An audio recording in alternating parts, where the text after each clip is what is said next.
What is up bros, this is Jay back with another video and भाइयों कल ही मैंने समय रैना का स्पेशल देखा है और उसमें एक सेगमेंट था जिसमें उसने कश्मीरी पंडित्स के ऊपर बात की थी और उसने कहा कि आई एम प्राउड कि we flood the valley because आज हम सर्वाइव कर गए हैं, अपनी स्टोरी बता पा रहे हैं and we are thriving. Also मेरे ख्याल से उसका कनेक्शन कहीं ना कहीं आदित्य धर और धुरंधर के साथ भी था because he is also a Kashmiri Pandit and लोग बहुत टाइम से आदित्य धर की सारी मूवीज को प्रोपेगेंडा बुला रहे हैं। इनफैक्ट कश्मीर फाइल्स को भी प्रोपेगेंडा बुलाया गया था। Like look at this, there is this woman called Sahiba Bali, ये आपने किसी सीरीज या मूवीज में देख रखी होंगी, and she is calling Kashmir files a propaganda movie on a podcast. Is your Zameen then Kashmir Files? No, I just don't like Kashmir Files. I think it was such a propaganda movie. I'm going to get cancelled for it, but it was Opinions are opinions, man. There's no nothing. such a crap movie. Sorry. Well, me and Silvery, as members of the government, we are I haven't seen the movie. We have not seen the approving. movie. We are not approving. We have not seen the movie. Shadi cancel. Have you really seen it? I've not. No. But you should go to Kashmir. I don't know if you guys have. It's so safe. I really want I've only not gone to two big states, Kashmir and Odisha. Those two states I haven't gone to. I feel quite sad. It's a very bad misconception. Tourism is so good in Kashmir, And beautiful people is what I love heard, you, yeah. and the hotels are amazing. Yeah. I don't know why people don't go. They're just scared. वो तो हमने Pahalgam attack के time पे देख ही लिया था। But talking about Kashmir Files again, like I think जो movie थी ना बहुत necessary थी. If I tell you honestly, in all honesty, raw and real, if I become here, because I did not realize how many people around me did not know the brutality of the genocide. किसके ancestors ने वहाँ पे रह के struggle किया है, किसके वहाँ पे लैंड्स थे, वहाँ पे घर थे जो उन्होंने खो दिए हैं। ये बंदा कि आप मतलब जो लोग झेल चुके हैं उस हिस्ट्री को रीराइट करने की कोशिश है इनकी सालों से। ये एक ऑनगोइंग प्रोपेगेंडा है इनके एंड पे जो सालों से चल रहा है और इनको प्रॉब्लम इसीलिए है इन मूवीज से क्योंकि अब फाइनली वो सच्चाई इन लोगों के थ्रू बाहर आनी शुरू हो गई है। Like, do you know? Apparently, like अभी मुझे पता चल रहा है वो अभी तक मैं उसमें जी रहा था कि सबको तो पता ही है कितना गलत हुआ हमारे साथ। बट अब मुझे पता चल रहा है कि भाई मेरे दोस्त के जो पेरेंट्स, मेरे पेरेंट्स के जनरेशन के थे, लोग जो अलग जगह रहते थे, कोई हैदराबाद, उनको पता था कुछ तो हो रहा है वहाँ पे, पर क्या एग्जैक्टली हो रहा था किसी को नहीं पता था। तो दिस मूवी हैज, क्योंकि I don't know if people know तू कश्मीरी पंडित है, right? हाँ। पंडित। तो like I grew up first of all isolated from Kashmir, right? Because निकले वहाँ से जो भी स्टोरी हुआ हमारा 90s में we left, we tried to go back again when I was 1 year old, but वहाँ पे फिर से मिलिटेंसी हुई, वापस हम निकल गए वहाँ पे। What my parents have gone through, all the pain that they have gone through, I cannot explain to you. It is beyond. Like my grandfather was actually kidnapped. मेरे मम्मी के जो पापा थे वो डॉक्टर थे, सोमनाथ कुल, उनको किडनैप किया था। उस सब प्रोपेगेंडा भाई, ये बंदा झूठ बोल रहा है। इसके दादाजी किडनैप नहीं हुए थे, सब प्रोपेगेंडा है, सब झूठ है। कश्मीर फाइल्स में कुछ भी सच नहीं दिखाया हुआ। That's what they want you to believe. But जब आप कश्मीरीज की बात सुनोगे, जब आप कश्मीरी पंडित जो सरवाइव कर गए उनकी बात सुनोगे, तो आपको पता चलेगा कौन प्रोपेगेंडा फैलाने की कोशिश कर रहा है और कौन सच दिखा रहा है। हर इलाके में एक वो नहीं होता जो सबसे वहां का पॉपुलर हो या फिर सबसे इन्फ्लुएंशियल कश्मीर, तो उसको मार रहे थे ताकि बाकी लोग डर जाएं। इतनी स्टोरीज है ना वहां की, जो मूवी में भी अभी तक बहुत सारी चीजें हुई हैं यार, लोग इतनी बेरहमी के साथ वहां पे लोगों को मारा है, डराया है। तो this movie is just all the scenes that are there are all facts. If I tell you honestly, all of these are facts. There as a second like generation Kashmiri Pandit, right, जिसने वो चीज देखी नहीं है, जिसने बस सुनी है अपने पापा दादाओं से किए हुआ। There is only some that you can visualise and understand कितना पेन हुआ होगा, but when you see it in front of your eyes in that video format, in that movie, वो तुम्हें कहीं ना कहीं you relate to, you feel very strongly about it because you see it, you can visualise it, you can feel it. That scene where you know which is about Girija Tikku, please एक बार look up करना Girija Tikku, how brutally she was murdered, she was तो movie में तो बस I don't know if these liberals are straight dumb और ये बहुत ज़्यादा लाउड हैं विद देयर ओपिनियंस, इसलिए इनके मुंह से बेवकूफ़ी की बात निकल जाती है और इनके पास फैक्ट्स नहीं होते उनको बैक करने के लिए, या फिर they just straight up shameless और ये जानबूझ के ऐसी बातें फैलाते हैं और इनमें जाके कुछ लूजर लोग जुड़ जाते हैं जिनको लगता है कि मुझे इन लोगों की वैलिडेशन लपेटने की समहाउ ज़रूरत है। काश ये लोग मुझे एक्सेप्ट कर लें अपने ट्राइब में। मुझे लगता है साहिबा वाली जैसे लोग ऐसी सोच रखते हैं, इस वजह से वो ऐसी बकवास करते हैं। नीचे किसी भाई साहब ने लिखा हुआ है, ऑन पेपर प्रूफ किसी के पास नहीं है। तो मैं इस चीज़ पे रिसर्च करना ही चाहता था, ऑल्दो प्रूफ्स हैं, बट कुछ रील स्क्रॉल करने के बाद मेरे सामने एक और कश्मीरी की रील आ गई है। ये जो फोटो देख रहे हो ना, ये लाल चौक की फोटो है और इसमें ये जो इंसान सामने खड़े हैं, ये मेरे दादाजी है। इनका नाम था हीरा लाल कोल और ये हमारी दुकान हुआ करती थी महेंद्र नाथ जानकी नाथ के नाम से। इकलौता हमारा इनकम सोर्स, इकलौता हमारा रोजगार। और फिर 1990s के टाइम पे मेरे दादाजी को ये दुकान बेचनी पड़ी। उस वक्त के दाम से नहीं बिकी है दुकान, क्योंकि मर्जी से नहीं बिकी है, मजबूरी में बिकी है। पीनट प्राइस होता है ना, पीनट प्राइस पे बेच कर आए ये दुकान। और अब जो लोग मेरे डीएम में आके मेरे को हेट्रेड कमेंट्स लिख रहे हैं, मेरे को बोल रहे हैं विक्टिम कार्ड, कश्मीर फाइल्स एक प्रोपेगेंडा है, इसको तुम विक्टिम कार्ड बोलते हो, इसको तुम प्रोपेगेंडा बोलते हो, अपना घर छोड़ देना, अपना इकलौता रोजगार छोड़ देना, अपनी ही कंट्री में वापस से स्क्रैच से शुरू करना, इसको तुम विक्टिम कार्ड बोलते हो। आज के टाइम पे गूगल है, आज के टाइम पे सोशल मीडिया है, ऐसे क्लिक पे तुमको न्यूज़ पता लग जाएगी कहाँ पे क्या हो रहा है। उस वक्त पे गूगल नहीं था। आई एम प्रीटी श्योर ये लोग इतने सालों से इसी चीज़ का फ़ायदा उठा रहे थे कि लोगों के पास इंटरनेट नहीं था और वो उस इन्फॉर्मेशन को जो ये फीड कर रहे हैं लोगों को उसको कंफर्म नहीं कर सकते थे। ये बस उस चीज़ का, उस लैक ऑफ इन्फॉर्मेशन का, लैक ऑफ रिसोर्स का फ़ायदा उठा के लोगों के एंड पे और मिस इन्फॉर्मेशन फैला रहे थे और हिस्ट्री को रीराइट करने की कोशिश कर रहे थे by spreading a false narrative which exactly is a propaganda. Social media नहीं था, अरे फोन्स तक नहीं थे, हमें हफ्तों तक नहीं पता था कि हमारे दादाजी ठीक भी है कि नहीं, क्योंकि वो रुके हुए थे कश्मीर में ही 1990s के टाइम पे, जब सारे कश्मीरी पंडितों को निकाला जा रहा था, मारा जा रहा था, क्योंकि और कुछ नहीं था और कोई रोजगार नहीं था, जो था वो इसी से था, इसी की कमाई से हमारा घर चलना था। उनको वहां पे रुकना पड़ा इस दुकान को एक डिस्ट्रेस सेल करने के लिए, जो नाम सुना होगा तुमने, डिस्ट्रेस सेल। इसको तुम विक्टिम कार्ड बोलते हो, फिर इसको तुम प्रोपेगेंडा बोलते हो। तुम्हारे साथ हुआ नहीं है इसका मतलब ये नहीं कि सच नहीं है। पीपल जो बहुत ज़्यादा प्रिविलेज में बड़े हुए होते हैं ना, जिन्होंने ग्राउंड रियलिटी कभी देखी नहीं होती, घर के बाहर ज़्यादा पैर रखा नहीं होता, एसी कमरों में रहे होते हैं, उनको ना पता नहीं होता शायद, या उनको बताता नहीं कोई कि जो पीस टाइम जो हम एंजॉय कर रहे हैं उसको लाने के लिए कितनी जानों का सैक्रिफाइस हुआ है, कितने लोगों ने अपना पीस सैक्रिफाइस किया है जिससे हम लोग आज इस पीस को एंजॉय कर पाए, और आज भी कर रहे हैं लोग बॉर्डर पे। वो कॉस्ट, वो प्राइस भूल जाते हैं लोग और फिर इंटरनेट पे आके बकैती करने लग जाते हैं। बट चलो ये तो मेरा ओपिनियन हो गया। लेट्स अंडरस्टैंड थोड़ा प्रॉपरली कि why these liberals are having a meltdown after Samay रैना's stand up. So it's a video by AKTK Unfiltered. It's called How Samay Raina Destroyed Kashmir Narrative Built for Years. ये साल सच में कश्मीरी पंडितों की बातों का साल बनता हुआ दिख रहा है। अभी पहले आदित्य धर ने धुरंधर से लिबरल्स का मेल्टडाउन करवा दिया था और उसी के बाद समय रैना ने एक ऐसी बात बोल दिया जिसने सीधे लिबरल्स की नस दबा दी है। और भाई साहब अगर आप ध्यान से देखो तो ये दोनों चीजें जुड़ी हुई हैं, क्योंकि दोनों ही उस हिस्ट्री को सामने ला रही हैं जिसे सालों तक दबाया गया था। अब जिन लोगों को कॉन्टेक्स्ट नहीं पता उनको समझा देता हूँ कि समय रैना ने अपना एक स्पेशल निकाला है जिसका नाम है still alive.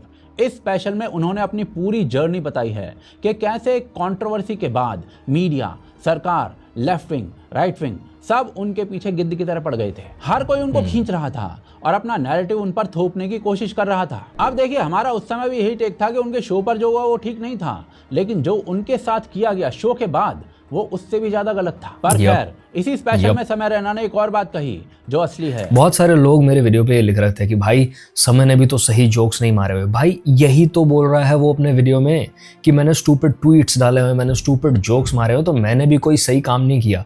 But at the same time उनके साथ जो किया गया है वो कोई फेयर पनिशमेंट नहीं था उन कामों के लिए, वो स्टूपिडिटी थी, वो जबरदस्ती की बात खींची गई है।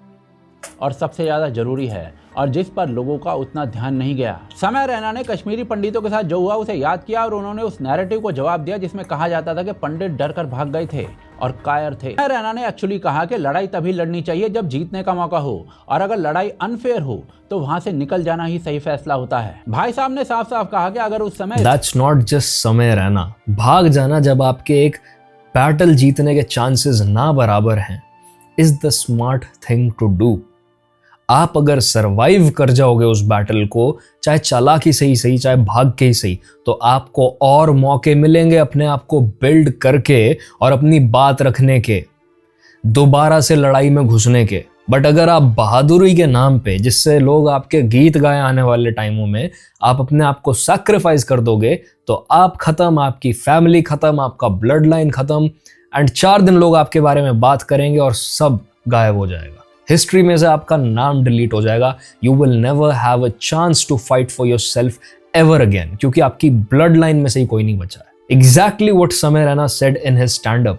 तो ये जो लोग बोलते हैं ना कि भाई ये कावर्ड थे, भाग गए, अपनी जमीन छोड़ दी, भाई ये स्टूपिड लोग हैं, एकदम बेवकूफ। Like I will show you something. ये मैं भी नहीं कह रहा हूँ, बड़े बड़े फिलोसोफर्स कह गए हैं। लाइक सन त्जू, शायद तुम्हें पता हो, who is known as the author of the book Art of War, who is also known for उनकी battle strategy and philosophy, said कि avoid what is strong and strike what is weak. अब ऐसा वो क्यों कहेंगे? क्योंकि battles जो होती हैं, वॉर्स जो होती हैं, वो अनफेयर होती हैं। वहां आपको छोटे से छोटी चीज जो आपके फेवर में काम करती है वो एक्सप्लॉइट करनी है, और जो नहीं करती उससे बचना है। सेम लेसन्स महाभारत के वक्त अर्जुन को कृष्ण भगवान ने दिए। वो कर्ण पे कभी तीर नहीं चलाना चाहता था जब उसका रथ फंस गया था गड्ढे में, पर वो क्यों चलाया गया या क्यों कृष्ण भगवान ने बोला उसको चलाने के लिए, वो जिसने वो स्टोरी सुन रखी है, गीता पढ़ रखी है, बस उसको पता है। क्योंकि वो फेयर मीन्स से जीत नहीं सकता था, और उनके साथ भी जो सालों से हो रहा था वो फेयर नहीं हो रहा था। And had they lost the battle, तो सनातन खतरे में आ सकता था। That was the whole point why he asked him to exploit every weakness of his enemy. तो हाँ, I'm also of the belief कि कश्मीरी पंडितों ने भाग के जो काम किया वो एकदम सही किया। इस्लामिक रेडिकल्स के खिलाफ पंडित हथियार उठा लेते तो भले ही 30 से 40 साल बाद उनकी ब्रेवरी पर फिल्में बन जाती, लेकिन शायद पूरी की पूरी कम्युनिटी खत्म हो जाती। और इसीलिए वो खुश हैं कि पंडित घाटी छोड़कर निकल गए, क्योंकि आज कम से कम वो जिंदा हैं और आगे बढ़ रहे हैं। अब भाई साहब, इस बात पर रिएक्शंस तो आने ही थे।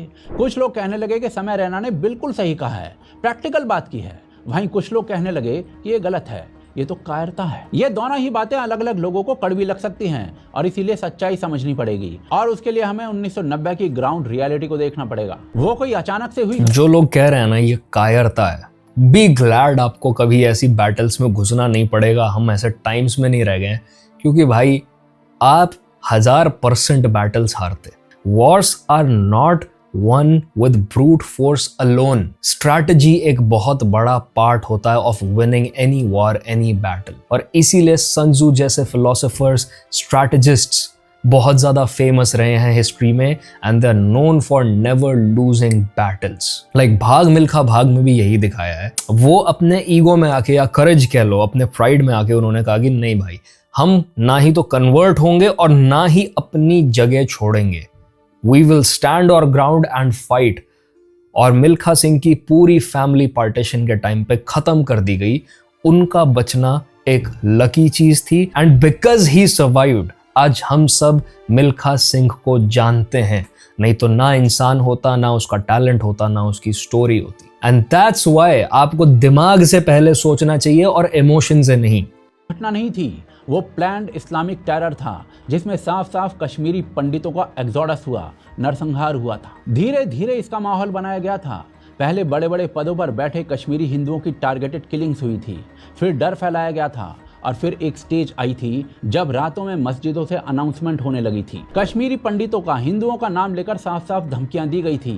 साफ कहा गया था या तो घाटी छोड़ दो या धर्म बदल दो। हाँ जी, कहाँ गए वो कमेंट जो कह रहे थे कि प्रूफ्स नहीं है कोई। ये जो सेक्युलरिज्म चिल्लाते हैं ना, ये सबसे ज्यादा नफरत लेके घूम रहे होते हैं अपने मन में।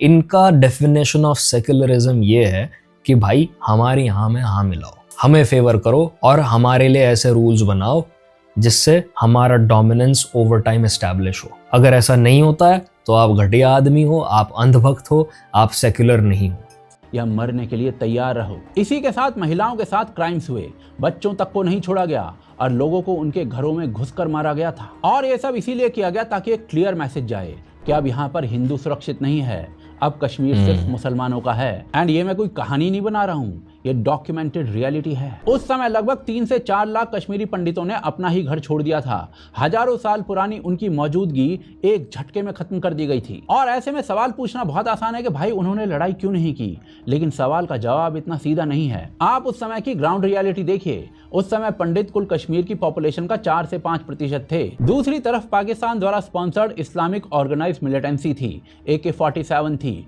ट्रेनिंग थी, फंडिंग थी और लोकल सपोर्ट भी था। इनफैक्ट उनके पड़ोसी ही उनके सामने बंदूक लेकर खड़े थे और ऐसे में लड़ाई नहीं होती, सीधा नरसंहार होता। ऊपर से कश्मीरी पंडित उस समय अकेले थे। पूरे देश में वो रिएक्शन नहीं आया था जो आना चाहिए था। ना मीडिया ने उस लेवल पर उठाया, ना सरकार ने कुछ किया, ना सोसाइटी ने मिलकर आवाज उठाई। एंड देखिए, यही सबसे बड़ा फेलियर था। और इसीलिए समय रैना की बात को सिर्फ कायरता कह देना बहुत नहीं है। उन्होंने जो कहा वो कायरता नहीं है, बल्कि प्रैक्टिकल एंगल है। उस समय हथियार उठाना मतलब लगभग पूरी कम्युनिटी को खत्म कर देना था। क्योंकि आप खुद सोचो कि जब आपके पड़ोसी से लेकर आपके बचपन का दोस्त सब आपकी और आपके परिवार की जान लेने पर आतुर हों, तो आपका सबसे पहला रिस्पांस यही आएगा कि सबसे पहले परिवार को बचाओ, और वो भी ऐसी सिचुएशन में जब आपके साथ कोई नहीं था। लाइक थिंक लॉजिकली, अगर एक इंसान एक बैटल में घुस रहा है, उसको एक नहीं 10 मौके मिलते हैं सेम लोगों से या सेम इंसान से बैटल करने के, तो उसके चांसेस बेटर हैं लॉन्ग रन में जीतने के या उस इंसान के जो कहता है भाई या तो मैं मर के आऊंगा या मार के आऊंगा, और फिर वो मर के आ जाता है। कई जगहों पर तो कश्मीरी पंडितों को ही विलेन की तरह दिखाया गया था, उनकी कहानी को दबा दिया गया था। बॉलीवुड और मीडिया हाउसेस ने सालों तक इस इशू को छुआ तक नहीं, इग्नोर किया या फिर डाइल्यूट किया, लेकिन इसके बावजूद कश्मीरी पंडित रुके नहीं। उन्होंने सब कुछ अपना खो दिया, अपने घर, अपनी ज़मीन, अपनी पहचान, रिफ्यूजी कैंप्स में रहे, मुश्किल हालात में रहे, लेकिन वो रुके नहीं। उन्होंने खुद को फिर से खड़ा किया, एजुकेशन में आगे बढ़े, जॉब्स में आगे बढ़े, हर फील्ड में अपनी जगह बनाई, और आज भारत के कई टॉप सेक्टर्स में कश्मीरी पंडित दिखाई देते हैं। ये सर्वाइवल के बाद रीबिल्ड की कहानी है, और ये बहुत बड़ी बात होती है। लेकिन इसका मतलब ये नहीं है कि उस समय जो हुआ किसी को जिसको बिल्कुल ही खत्म कर दिया हो, घर से उजाड़ दिया हो, जमीन पे मतलब बिल्कुल सड़क पे ले आए, वो इंसान इस लेवल पे रीबिल्ड कर जाए कि आज उनमें से कुछ लोग को आप एज सेलिब्रिटीज जानते हैं। ये अचीवमेंट नहीं है तो क्या है, और बहुत बड़ा अचीवमेंट है, छोटा मोटा नहीं है। जस्टिफाई कर दिया जाना चाहिए। तो समय रैना ने जो कहा वो सही है या नहीं, ये सवाल अभी भी खड़ा है। क्या उस समय लड़ना चाहिए था? इसका सीधा जवाब है नहीं, क्योंकि एक तरफ सर्वाइवल है और दूसरी तरफ एग्जिस्टेंशियल क्राइसिस। वैसे हमें ऐसे एग्जाम्पल मिलते हैं जब 5% लोग एक एरिया में किसी दूसरे बड़े ग्रुप से अपने एग्जिस्टेंस के लिए लड़े हों। आप बिहार की बात कर लो, 1980s के बाद बिहार के कई इलाकों में नक्सलवाद आतंक का रूप ले चुका था। माओवादी ग्रुप्स ने गांव के अंदर घुसकर टारगेटेड किलिंग्स शुरू कर दी थी। खास तौर पर हिंदू अपर कास्ट कम्युनिटीज को निशाना बनाया गया था, जमीन के नाम पर, क्लास वॉर के नाम पर, और ऐसा डर बना दिया गया था ताकि हिंदू अपर कास्ट या तो झुक जाए या फिर वो इलाका छोड़कर भाग जाए। और यहीं से बिहार के अंदर भी वो सिचुएशन बन गई थी जो एग्जिस्टेंस की होती है, या तो खत्म हो जाओ या फिर लड़ो। लेकिन बिहार में इन टारगेटेड कम्युनिटीज ने सेक्युलरिज्म ना सबसे बड़ा जोक है इस कंट्री का, सबसे बड़ा। जब तक तो एक कम्युनिटी माइनॉरिटी है तब तक वो बेचारी बनती है, वो विक्टिम कार्ड खेलती है, और जैसी उनकी तादाद बढ़ती है गड़बड़ होनी शुरू हो जाती है। ऐसा क्यों हो रहा है? Like tell me bro, am I wrong about this? Am I the only one noticing this pattern now? भागने का रास्ता नहीं चुना, उन्होंने लड़ने का रास्ता चुना, और इसी कारण कई छोटे छोटे ग्रुप्स बने जो खुद भी कोई ट्रेंड आर्मी नहीं थे। ये गांव के लोग थे, किसान थे, आम लोग थे, लेकिन इनको ये समझ आ चुका था कि अगर हम नहीं लड़े तो बचेंगे नहीं, और इसी कारण उन्होंने अपने गांवों के अंदर खुद का डिफेंस तैयार किया। रणवीर सेना जैसे ग्रुप्स बने, रात में पहरा रखा, हथियार उठाए और नक्सलवादियों से सीधा मुकाबला किया। और ये सब इसलिए किया गया क्योंकि उनके भाई Biharis are true patriots for a reason. वो लोग देश के लिए जान लेने देने को तैयार रहते हैं हमेशा, and this history behind it, क्योंकि वो कुछ ऐसा झेल चुके हैं, कुछ ऐसी चीज से स्ट्रगल कर चुके हैं जो ऑब्वियसली उनको बहुत इमोशनल कर देती है हमेशा जब भी देश पे बात आती है, and you can not take that away from them भाई। के सामने सवाल सिर्फ जमीन का नहीं था बल्कि अस्तित्व का था। इस सब का मतलब ये नहीं है कि सब कुछ अच्छा था, आसान था। इस लड़ाई में बहुत खून बहा। बथानी टोला, लक्ष्मणपुर बाथे जैसे दर्जनों कांड हुए जहां दर्जनों लोग मारे गए। पूरा इलाका सालों तक हिंसा में डूबा रहा, लेकिन इसके बावजूद एक चीज साफ है, उन्होंने एग्जिस्टेंस के लिए लड़ाई लड़ी और सरवाइव किया। और इसीलिए मेरा ये मानना है कि ऐसी सिचुएशन में लड़ना भी सही है जैसा बिहार में हुआ, और अपने परिवार को लेकर निकल जाना भी सही है जैसा कश्मीर में हुआ। एंड बिहार और कश्मीर में सबसे बड़ा फर्क ये था कि कश्मीर में आप 5% होकर लगभग 90% बाकी लोगों से लड़ रहे थे, और बिहार में आप एक ऑर्गेनाइज्ड ग्रुप से लड़ रहे थे। पता है, आफ्टर जो भी हुआ कश्मीरी पंडित अपनी जगह छोड़ के चले गए, and Bihari's they fought for their land, they fought for their homes, right? कुछ भी हुआ, इस सब में तुम एक चीज कॉमन देखो कि पीस का कॉस्ट क्या है, पीस का प्राइस क्या है, लोगों के एंड पे सैक्रिफाइस क्या होता है, कितने लोग मरते हैं वंस अगेन। ये बात लोग कैसे भूल सकते हैं? आज अगर एक बिहार जैसे स्टेट में पीस है और लोग अपने घरों में आराम से रह रहे हैं, तो क्या वो ये बात भूल जाएंगे कि उनके दादे परदादाओं ने कैसे अपनी जान दी होगी इन सब पंगों में, इन सब दंगों में, जस्ट सो उनके लिए वो पीस एक पॉसिबिलिटी भी हो पाए? लोग कैसी बात करते हैं यार इंटरनेट पे आ गए। I swear people are so dumb on the internet. मतलब उनको लगता है कि पीस आसमान से टपकता है। नहीं मोहतरमा, पीस जीतना पड़ता है, पीस के लिए लड़ना पड़ता है. There's a reason why there's war in this world. There's a reason why we fight for our lands. There's a reason why borders exist. आप कितना भी फैंटेसी वर्ल्ड बिल्ड करने की कोशिश कर लो और प्रीच करने की कोशिश कर लो, वो कभी रियलिटी नहीं हो सकती. जिसका कितना सर्वहारा सपोर्ट था ये कैलकुलेट करना बहुत आसान नहीं है. कश्मीरियों को लेकर ये बात कहनी बहुत आसान है कि आप लड़ जाते, लेकिन जब आप खुद उन भयानक हालात में जियोगे तब आपको समझ आएगा, क्योंकि हर डिसीजन उस समय के हालातों पर डिपेंड करता है. ऐसा नहीं है कि कश्मीरी पंडितों ने कोशिश नहीं की. कुछ कश्मीरी पंडित लड़े भी थे, कितने ही मारे भी गए थे और बाकी बचकर निकल आए. इसीलिए आज बैठकर जज करना आसान है, लेकिन उस समय का डर और सिचुएशन वो समझनी भी जरूरी है. लेकिन एक चीज साफ है, ये उन लोगों के मुंह पर तमाचा है जो कश्मीरी पंडितों की जर्नी को दबाना चाहते थे. क्योंकि देखिए, कश्मीर में हुए नरसंहार के बावजूद ये नैरेटिव बना दिया गया था कि कश्मीरी पंडित खुद विलेन हैं. उनकी स्टोरी को दबाया गया था. बॉलीवुड और मीडिया हाउसेज सालों तक इस मुद्दे पर बिल्कुल चुप बैठे थे या फिर उसे डाइल्यूट कर रहे थे. Today, hapless victims, they were once the privileged elite of the valley. They may have been a minority, but at that time they had monopolized government jobs, plum postings and other such social benefits. In fact, the sharp economic disparity between the Pandits and the poor Muslim majority was one of the earliest reasons for popular discontent. But this woman is a very fishy guy. I mean, अगर तुमने 26/11 की reporting वगैरह की सब बातें सुनी है, like her saying stuff like मेरा एक कॉन्टैक्ट है जो होटल के अंदर ही है जिसके थ्रू मैं आपको ये सब बता पा रही हूँ और वो 9th फ्लोर पे रह रहा है. Like she said something like that. पता नहीं 9th फ्लोर या 11th फ्लोर. अगर किसी का सीक्रेट कॉन्टैक्ट है बिल्डिंग में तो वो उसको कॉम्प्रोमाइज क्यों करेगा, उसकी लोकेशन ऐसे रिवील क्यों करेगा लाइव पे, लाइव न्यूज पे. I wonder man, like I am starting to sound like a conspiracy theorist right now, but I don't know. It was odd. It was very odd. In the state. और इसीलिए समय रैना ने कोई नई कहानी नहीं बताई है.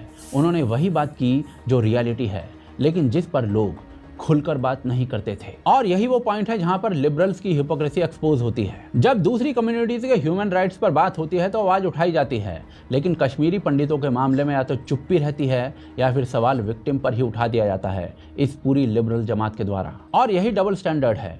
कश्मीरी पंडितों का जेनोसाइड सिर्फ एक घटना नहीं है, ये एक रिमाइंडर है कि क्या हो सकता है जब सोसाइटी रिएक्ट नहीं करती और लोग चुप रहते हैं. और शायद इसी वजह से समय रैना ने अपने स्पेशल का नाम स्टिल अलाइव रखा है, क्योंकि बात सिर्फ जिंदा रहने की नहीं है, बल्कि जिंदा रहकर आगे बढ़ने की है और अपनी कहानी खुद बताने की है. और शायद अब लग रहा है कि जैसे जैसे समय रैना और आदित्य धर जैसे कश्मीरी पंडित सामने आएंगे, ये कहानी चाहकर भी दब नहीं पाएगी.